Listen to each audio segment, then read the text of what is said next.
სხვათა შორის უნდა აღვნიშნო მნიშვნელოვანი პროგრესი გვაქვს მთლიანად საზოგადოებას და ზოგადად მართლმსაჯულების სისტემასაც, როდესაც საუბრობთ პედოფილიაზე. ადრე იყო ესეთი დამოკიდებულება, რომ ძალიან ადვილად ამბობდნენ ხოლმე, რომ ბავშვმა არ იცის, ბავშვი იგონებს, ბავშვი ფანტაზიორობს, ბავშვი მეხსიერება არ აქვს და რაღაცა ესეთი იქნება იტყუება და ესეთი დამოკიდებულება იყო ხოლმე. შემზარავი რაღაც ფაქტი გამკლავებას არ შეეძლო თითქოს ის კი არა რომ ყველა მასობრივად ბოროტიან მიმღებელი იყო აი რაზეც საუბრობდით რომ არ იცოდნენ როგორ გამკლავებოდნენ და სხვერპლს მიიჩნევდნენ ასევე რაღაც სტიგმატიზების თვალსაზრისით ზოგჯერ დამნაშავის როლშიც აყენებდნენ ანუ ეს ხო რეალობაა პედოფილის საქმე ნებისმიერი ადამიანისთვის, როდესაც ისმენ შენ პედოფილის საქმე, ეს არის შემზარავი საქმე და ადამიანი, როდესაც ძალიან შემზარავ ამბავს გებულობს, აქვს მიდრეკილება, რომ უარყოს. ხო, ეს არის პირველი რეაქცია, რაც ადამიანისგან მოდის. ხო, აი რაღაცა შემზარავ ამბავს და ეს არის უარყოფა, ხო, უარყოფა. და აი ამ უარყოფაში შეიძლება ჩარჩეს და თქვას, რომ ეს რაღაცა ფანტაზია, ეს არის დაივიწყოს, გადადოს, უარყოს, საერთოდ არ მიიღოს ეს ინფორმაცია. ფსიქიკის შესახებაც მეტი რამ გავიგეთ, ვიდრე იცოდნენ მაგალითად 21 წლის წინ. მეტად უსმენენ ახლა ბავშვებს, ხო? მის სიტყვას სხვანაირი ფასია.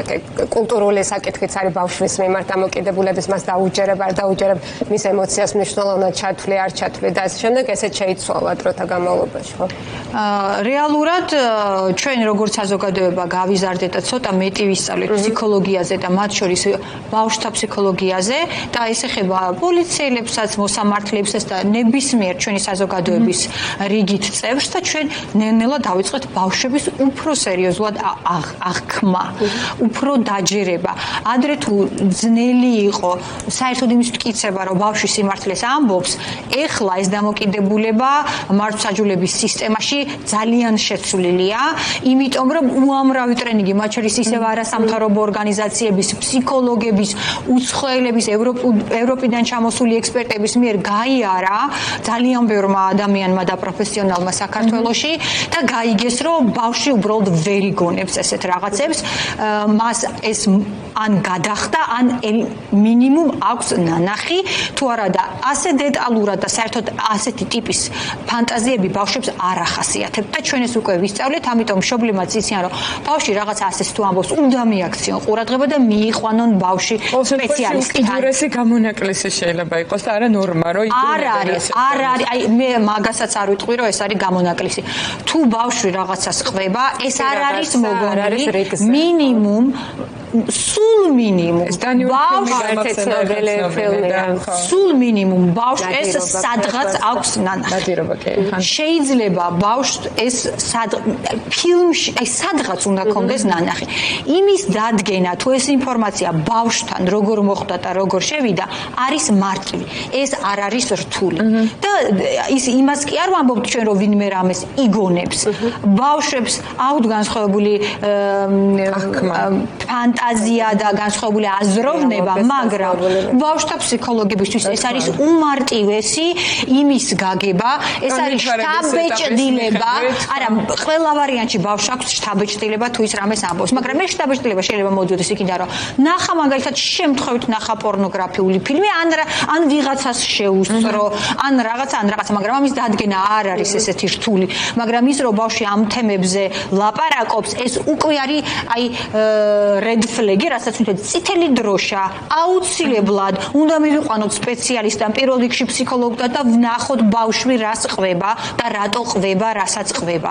და როგორც წესი სამწუხაროდ აღმოჩნდება ხოლმე, რომ ეს მათ მართლა გადახდათ და სულ ძალიან პატარებიც რო იყვნენ სამწუხაროდ ყველა ადამიანი თვეების ბავშვიც კი გრძნობს და იღებს ტრამვას სექსუალური ძალადობისაგან და ყველანაირი სექსუალური ტიპის შეხება ბავშვისთვის არის ძალადობა და ბავშვმა შეიძლება ცნობიერად არ იცოდეს, მაგრამ ის არის უდიდესი სტრესის ქვეშ, მას აქვს ასე ვთქვათ სხეულებრივი ცოდნა, მან იცის რომ საფრთხეში ის ამას უბრალოდ გრძნობს მიუხედავად იმისა, რომ ბავშვმა შეიძლება საერთოდ არანაირი ცოდნა არ ჰქონდეს, ის მაინც ხვდება რომ ის არის საფრთხეში, როცა მას ეხებიან და ამიტომ ჩვენ შეიძლება ბავშვებს განსაკუთრებით პატარას მაგალითად ფაქტურად 2 წლისას, 3 წლისას ვერ ვასწავლოთ, როგორც კლასიკურად გვესმის სექსუალური განათლება ვერ მივცეთ, მაგრამ სრულიად პატარას შეიძლება ვასწავლოთ, რომ მისი სხეული არის ხელშეუხებელი. კალთაში ჩასმის თემაც რა იყო? პრობლემა არის, ყველაფერი პრობლემა არის, მეგობრებო.